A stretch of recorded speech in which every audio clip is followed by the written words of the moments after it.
Hello hi Nepali दाजुभाइ तथा दिदीबहिनीहरू। म एक साधारण व्यक्ति। अब संसारको सुन्दाखेरि आफ्नो जन्मेको देशको अवस्थाबारे सुन्दाखेरि चिन्ता लागेको हुँदाखेरि यो भिडियोमा केही आफ्नो शब्दहरू राख्दैछु। आज डेट मार्च 1, 2026 नेपालमा फागुनको 18 गते। अब चुनाव आउनलाई 19, 20, 21 3 दिन बाँकी। अब यसमा धेरै गहिरो कसैलाई व्याख्या टिप्पणीहरू गर्नुभन्दा पनि हिजोसम्म आज भनौँ न, अब अहिले त राति नेपालको बिहान हुँदैछ, किनभने मेरो समय यहाँ सान फ्रान्सिस्को टाइम दिउँसोको 3 बज्यो। अब 3 दिनको बिचमा नेपालले के पाउँछ त? 30 वर्ष जे पायो फेरि अर्को 30 वर्ष त्यस्तै पाउने त हो। आशा, भरोसा, विश्वास कसैमा केही छैन। म आज अलिकति तितो, अलि नमिठो शब्दहरू, छुच्चो शब्दहरू प्रयोग गर्न जाँदैछु। नेपालभित्र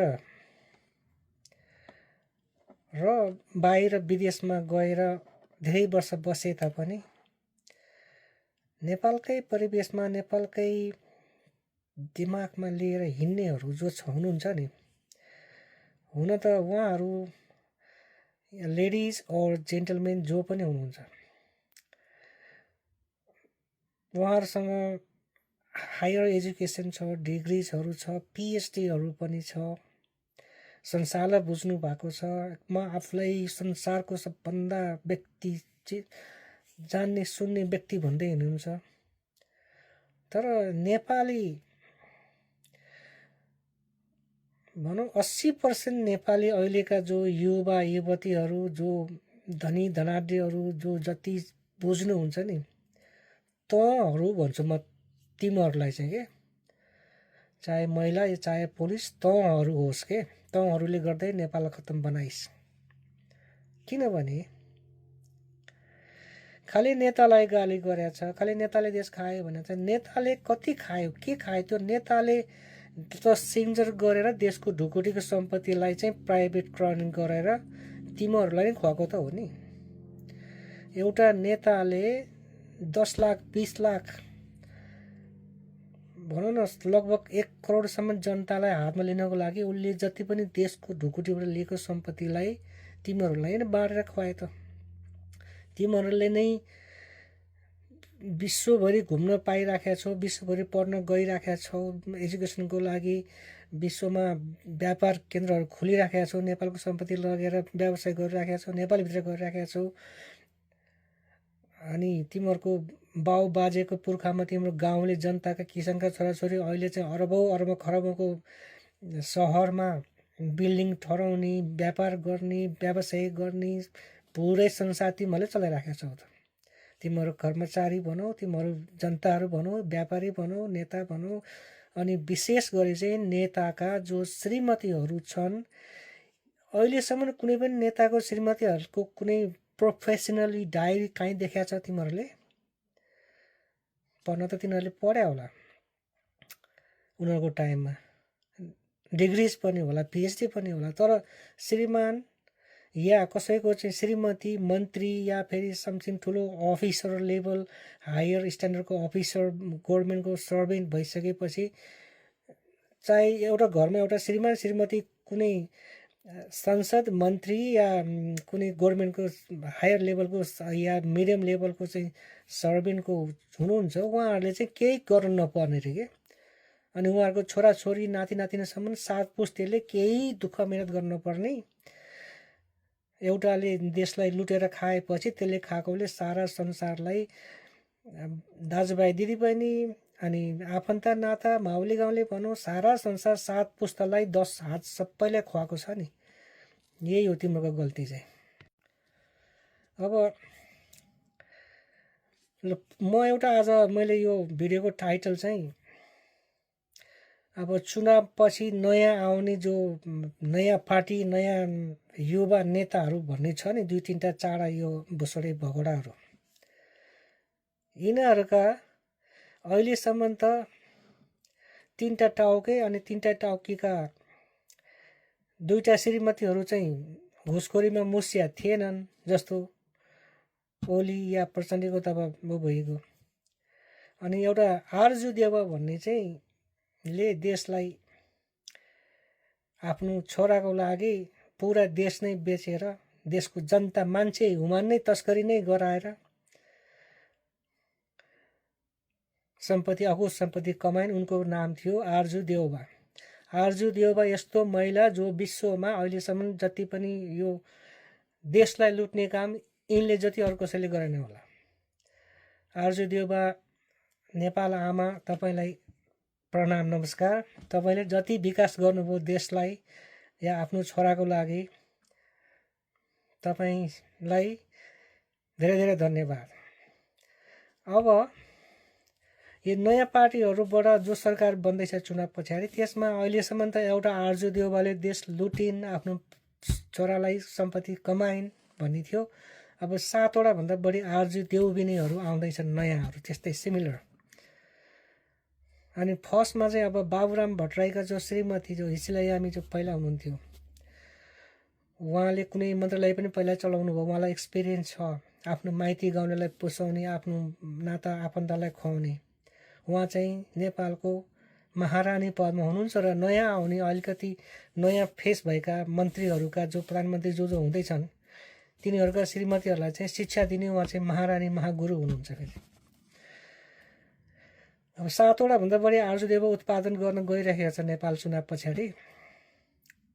किनभने नेपालमा एउटा कुनै पनि मन्त्री, संसद या कुनै एउटा भनौँ जिल्ला स्तरको सम्म नेता भयो भने उसको श्रीमती या उसको दाजुभाइ दिदीबहिनी, उसका माउली गाउँले आफन्त नातागोता जो छन् कसैले के गर्न परेन। किनभने सट्टापट्टा ठेक्कामा उनीहरूको काम चलिरहेको छ। र एउटा मन्त्री भइसकेपछि नेपालमा कमसेकम पनि अरबको भन्दा घटेको घरमा त बस्नु भएन, या नभए 50 करोडसम्म घर त बस्नु पर्यो, 10-20 करोडको गाडी चढ्नु पर्यो, 10-5 करोडको चाहिँ अब सुनको हार लाउनु पर्यो, 10-20 लाखको चाहिँ ब्याग बोक्नु पर्यो। नेपालमा अब अहिले जस्तो प्रचण्डको छोरीले बोकेर हिँडिन् भन्ने थियो, अरू कलिकली बोक्यो भने थियो नि पासमा, तर त्यस्तै तालले। अनि ती सारा अब मन्त्रीको श्रीमती भइसकेपछि उसलाई 10-20 आना रोपनी जग्गा पनि त चाहियो काठमाडौँमा, नत्र भने त्यहाँ नेपालको मन्त्रीको सान के हो। नेपालको मन्त्री भनेपछि त एकदमै विश्वले मान्नुपर्ने, संसारले चाहिँ जहाँ गयो त्यो मन्त्री पद छोडेर 10 वर्ष पुरानो भए पनि मन्त्री नै हजुर भनेर जुन देशमा गयो नि त्यहाँको लम्पसार परेर उसको चाहिँ खुट्टाको माटो धुलो टाउकोमा लाउनु पर्ने, त्यस्तो चलन छ नि नेपालमा त। नेपालमा या नेपालका कति कुनै पनि पोलिटिसियनहरू जुन देशमा गए पनि त्यहाँ रहेका चाहिँ चम्चेहरूले, झोलिनीहरूले त्यसो गर्छन् नि। र अहिले जो रविको पार्टीमा जो युवा युवतीहरू जो भनेर लागि परेका छन् नि, यिनीहरू महाअपराधी पापीहरू, यिनीहरू जेन्जी पनि होइन, यिनीहरू देश बेच्ने 1 नम्बरको दलाल अहिलेका युवा युवतीहरू जो रविलाई उकासिराखेका छन् नि। रवि भनेको एउटा भगोडा, एउटा आफ्नो जीवन साथी श्रीमती र 2टा बच्चीहरूलाई अमेरिका छोडेर भागेको मान्छे। अर्को बालेन भने त्यो त्यस्तै। अर्को कुलमानले चाहिँ केही वर्ष विद्युतमा राम्रो गरिदियो भनेर त्यसलाई देशको हिरो देउता मानेका आज नेपालमा हिरो हुन्छ, भोलि गएको किरो हुन्छ। त्यो पनि एमसिसी काण्डमा मुसिसकेको छ, आफैलाई हेर्छ। अर्को त्यहाँ अरू जसको धेरै नाम लिएर लामो भिडियो हुन्छ, लामो भिडियो किन गर्ने समथिङ। अब मेन आज मैले यो भिडियोको अर्थ चाहिँ नेपालमा जुनसुकै पार्टीले चुनाव जिते पनि चुनाव जित्दा त जित्दैन, 50% पनि कुनै पार्टीको आउँदैन। र फेरि पनि यो रासपा भन्नेले पनि म्याक्सिमम् 40 to 50 सिट ल्यायो भने यसलाई फेरि 100 गराउनलाई त बहुमत दिलाउनु त फेरि सानोतिनो 3टा पार्टीसँग सहमत गर्नुपर्छ। काङ्ग्रेसलाई पनि सहमति गर्नुपर्छ। फेरि यिनीहरू आपसमा 3टा 4टा सरकार पार्टी मिलेर फेरि सरकार बनाउँछन्। गणतन्त्र जहाँको त्यहीँ। एउटा आरजे देवको ठाउँमा 7वटा आरजेभन्दा बढी आरजे देवहरू उत्पादन गर्छन्। अनि विपक्षीमा बस्ने पार्टीलाई संसद भवनमा खुसी नपारिकन उसले बजेट पारित गर्दैन। ठेक्कापट्टबाट आएको विपक्षीको पार्टीलाई दिनै पर्यो। यी सबै जहाँको त्यहीँ। अब फेरि अर्को 30% नेपाल चाहिँ भर्खरमा जाँदैछ। अब नेपाललाई राज संस्था हिन्दू राष्ट्रको लागि जुन पार्टीले कसैले पनि एउटा अपनाउन चाहँदैन, किनभने राज संस्थालाई आर्मीमाथिको कमान्डिङमा प्रमाधिपति श्रीमाज महाराज धीराज ज्ञानेन्द्र विक्रम शाहदेवलाई सिग्नेचरको लागि चेयरपर्सन बनाइएपछि र उहाँको हुकुमबाट नेपाल पुलिसले गृहले मान्नुपर्ने र प्रधानमन्त्रीले मान्नुपर्ने अवस्था हुँदाखेरि त्यही डर छ। अहिलेको अवस्था भनेको नेपाल राष्ट्रपति भनेको कठपुतली हो, जिम्दो लास। प्रधानमन्त्रीले सेनालाई पुरा चलफिल हल्लाइराखेको छ। त्यही भएर यिनीहरूलाई आफू प्रधानमन्त्री भएपछि आफूले सारा आर्मी सारा देशलाई हल्लाउन पाउने शासन छ गणतन्त्रमा। त्यही भएर यिनीहरूले त्यही मन पराएका हुन्। र अर्को कुरा यो कस्तो विडम्बना भने राज संस्था भनेको एउटा व्यक्ति होइन नि त। अब 80 वर्ष काटेको राजाले कति वर्ष बाँच्ने, कति वर्ष के गर्ने, किन जनतालाई मार्ने, किन फेरि पहिलाको जस्तो निर्कोष गर्ने, कहिले पनि गरे हो कि होइन भनेको प्रुफिङ छैन। अब त्यो 25-26 वर्ष अगाडिको कहानी ल्याएर काम छैन। तर उहाँलाई एउटा राज संस्थालाई र हिन्दू राष्ट्रलाई ल्याएर स्थापना गराएर आफू पुरा प्रजातन्त्रको प्रधानमन्त्री भएर देश चलाए त हुन्थ्यो नि। तर यो बुद्धि कल्ला आउने। मेरो अपिल सम्पूर्ण नेपाली 60 वर्ष काटेका बुवा मुवाहरू भनौँ या फेरि दाजुभाइ दिदीबहिनी भनौँ, म पनि 55 भएँ र मैले बुवा मुवाहरू त धेरै नै अब मभन्दा 20 वर्षकै लागि माथि हुनु भने उहाँहरू पर्नुहुन्छ होला। 60-65 भन्दा तलकोहरूलाई म दाजुभाइ दिदीबहिनीले सम्बोधन गर्छु। र अब त्योभन्दा सानाहरूलाई युवाहरूलाई अब भाइ बहिनीको रूपमा सम्बोधनको साथ चुनावमा भाग लिनुहोस्, जानुहोस्, भोट हाल्नुहोस् अनि नेपाललाई 30 वर्ष भट्कालामा पार्नुहोस्। अब अहिलेको नयाँ विश्वभरिको इतिहास अनुसारले गुलाम भएर बस्नुहोस्। तपाईँहरूको आफ्नो टाउको उठाउन पाउनुहुन्न कहिले पनि। विदेशीको बुट जुत्ता खाएर नोकर दास भएर अहिलेसम्म पुरै घडी नहेरिकन 9 to 5 काममा गएर बसेर आज 1-2 घन्टामा हुने कामलाई 10 दिन लगाएर जसरी अल्छीपनबाट अल्छी नेपाली गरा खाथे तिमीहरूले जसरी देशलाई खाएको थियौ नि, अब तिमीहरूको चाहिँ टाउकोबाट सुरु भएको पसिना पछाडिबाट पैतालासम्म पुग्ने गरेर 12 घन्टा काम गरेर 7 दिन काम गरेर अनि तिमीलाई यसरी पेल्दाखेरि त्यतिखेर पोस्तो गरेर फर्केर आउनेवाला केही छैन। किनभने विदेशीको हातमा गइसकेको हुन्छ सारा अधिकार। एउटा राज संस्था आए भने मात्रै तिमीहरूको अधिकार सुरक्षित हुने थियो। अब तिमीले राज संस्था ल्याउने कुरा गरेनौ कसैले। तिमीहरूलाई किनभने गणतन्त्रमा एउटा केही नफेरिकन सेप्टेम्बर 8मा भएको घटनापछिको एउटा पनि व्यक्तिको मृत्युपछिको लागि सजाय कसैलाई केही नभइकन अब फेरि पनि हुनसक्छ राजसभाले चुनावमा अब सबभन्दा बढी भोट ल्याउला। अब ऊ बुम्केर हिँडिराखेको छ, अरू पुरानोहरूले पनि ल्याउलान्। फेरि 3-4 सरकार मिलेर सरकार बनाउने, 3-4 पार्टी मिलेर सरकार बनाउने। त्यसपछि गएर विपक्षमा रहेका पार्टीहरूलाई ठुलो नखाइकन फेरि बजेट पास हुँदैन। अनि बजेट भने के छ अनि विकसित हुन्छ नेपाल भनेर चिन्ता नगर। तिमीहरूको जिन्दगी अब त्यति खराबमा गयो। तिमीहरू धेरै धेरै बाठो भएर यस्तो भएको हो। तिमीहरू नेपालको 80% जनता महिला या पुरुष जो जति छौ नि, म पनि नेपालमा जन्मेको हो नेपाली। अब म अहिले मेरो नेपालको भोट हाल्ने अधिकार त मलाई छैन र विदेशमा भएका नेपाली सिटिजन भएकाहरूले पनि भोट हाल्ने अधिकार छैन होला। अनि तिमीहरू नेपालभित्रै रहेकाले जति जे गर्छौ गर, तिमीहरूको देशलाई अब तिमीहरूको नेपाललाई तिमीहरूले अब अहिलेसम्म त लगभग विदेशीहरूबाट गएको रेमिटेन्सले आफ्नै स्वतन्त्रमा उभिएको थियो। अब चुनाव पछि चाहिँ सिधा यो नेपालको अधिकार कानुनलाई यो सबै सार्वभौमलाई विदेशीलाई छोडेर यी अहिलेका तीनटा यी जो नयाँ टाउके यी आएका छन्, यी 50 काटेका यिनीहरू युवा भन्ने यो खाते चोर गधा भातेहरू, यिनीहरू विदेशीको दलाल हो, यिनीहरू कठपुतली हो। यिनीहरूको पनि ज्यान चाहिँ खाडलमा हाल्छ। यिनीहरूले विदेशीले भनेको कुरा नमाने यिनीहरू पनि मारिदिन्छ र यिनीहरू पनि बेचैनीमा त छन्, तर यिनीहरूले जान बुझेर अब पहिला चाहिँ नेपालको केही नदी बेचे, खोला बेचे भन्थे, अब त देशै लो बेच। अब माघ फागुनको 21 चुनावपछि तिमीहरू वैशाखसम्ममा तिमीहरूको सरकार आउला के होला। अझै पनि तिमीहरूको सरकार जो आए पनि राज संस्थालाई कायम गरेर गणतन्त्रलाई राख्यो भने तिमीहरूको स्थायी रह्यो, तिमीहरू नेपालीपन रह्यो, तिमीहरूलाई फेरि विश्वले दोबारा सल्युट गर्छ।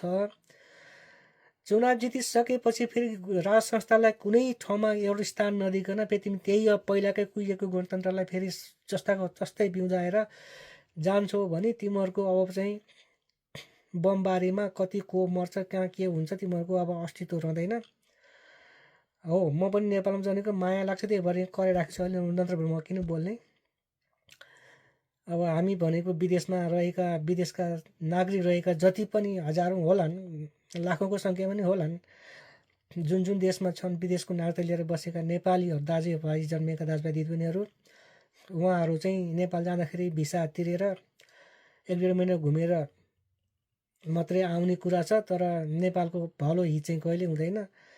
अब भोट हाल्ने तिमीहरूले हो, सरकार बनाउने तिमीहरूले हो, राज संस्था फ्याँक्ने तिमीहरू हो। अनि फेरि पछि देशमा के अरे बास यो भयो त्यो भयो भनेर फेरि सोसियल मिडियामाहरूमा रुन्छस् तँ साला गधा खाते 80% नेपाली लोग्ने मान्छे या हाइमाई मान्छे तिमीहरू 18-20 वर्षबाट भनौँ न 15 वर्षपछि र 70-75 वर्षमा पुगेका जति पनि मान्छे छौ नेपालमा, तिमीहरू नै देशको सबभन्दा दरिन्द्र, तिमीहरू नै देशको सबभन्दा बढी चाहिँ घातक हो। तिमीहरूले नै तिमीहरूको साला मासु भातमा 500-1000 रुपियाँमा पार्टीको भ्रष्ट नेताहरूलाई भोट दिएर जिताउने, अनि फेरि नेपाल डुबाए विदेशलाई बेच्यो भने फेरि रुने थुक्क साले गधा 80% नेपाली गधा भातेहरू हो। फेरि चुनाव भोट हाल, अब रविलाई हाल, तिमीहरूको अन्नदाता जन्मदाता प्रचण्डलाई हाल, ओलीलाई हाल, काङ्ग्रेसलाई हाल, सबै देउबा जति पनि, अनि 7वटाभन्दा बढी आर्जु देउबा जन्म हो। अनि तिमीहरूलाई अब चाहिँ विदेशी सेनाले नै यसरी नाङ्गो बनाएर पिर्छ नि, अनि बल्ल तिमीहरूको चाहिँ अनि काम नगरिकन नखाने बस्ने अल्छी सालेहरू, मेहनत नगर्ने नेपाली 80%, 20% मात्रै सक्षम छन्। म मान्छु विदेशमा आएका सबै नेपाली पनि सक्षम भइसकेका छैनन्। 20 वर्ष विदेशमा बसे पनि ती साला नेपाली नै गुखाने बुद्धि लिएर हिँडिरहेको छन्। अहिलेसम्म दिमागमा त्यो कुनै घुमिरहेको छ कि अलिकति एउटा हुन्छ नि, जहाँ आफ्नो पुर्खा इतिहास डिएनए नै मेटाउन खोज्ने हो। डिएनए भने के हो थाहा छ तिमीहरूलाई? राज संस्था हिन्दू राज्य भनेको तिमीहरूको डिएनए हो, तिमीहरूको बाउको रगतको, तिमीहरूको त्यो बिर्रीबाट मात्रै आएको डिएनए होइन नि। तिमीहरू नेपाल भन्ने नेपालको इतिहासमा के लिएर जान्छौ? तिमीहरू नेपाल घुम्न जाँदाखेरि सबै विदेशीको अधिकारमा चलेको तिमी कुहिएको चाहिँ म जाने ल जाऊ मर, तिमीहरूको चुनाव सफल होस्। अब म त चाहन्छु नेपाल यसरी बिग्रियोस्, यसरी विदेशीले लैजाओस्, तिमीहरूलाई 7 दिन दास बनाएर चाहिँ तिमीहरूको चाकमा डन्डा हालेर तिमीहरूलाई चाहिँ अनि यति काम दलाओस् न, तिमीहरूको बल्ल थाहा हुन्छ तिमीहरू चाहिँ विदेशीलाई अधिकार दिएर आफ्नो विश्वमा यो पृथ्वीमा अहिलेसम्म कुनै पनि देशको गुलाम नभएको देश भनेको नेपाल हो। एउटा मात्रै अटुट सिङ्गल सबभन्दा अलग झन्डा भएको नेपाल हो। हिमाल पहाड तराई मिलेको सानो देशलाई तिमीहरू सारा विभिन्न उसमा आएर तिमीहरू लुटेर तिमीले लग्यौ। अब तिमीहरूले राज संस्था या हिन्दू राज्य या फेरि नेपाल भन्ने पहिचान मेटायो। धिक्कार छ तिमीहरूलाई, तिमीहरू मर। तिमीहरूलाई त अब त thank you, by, good night.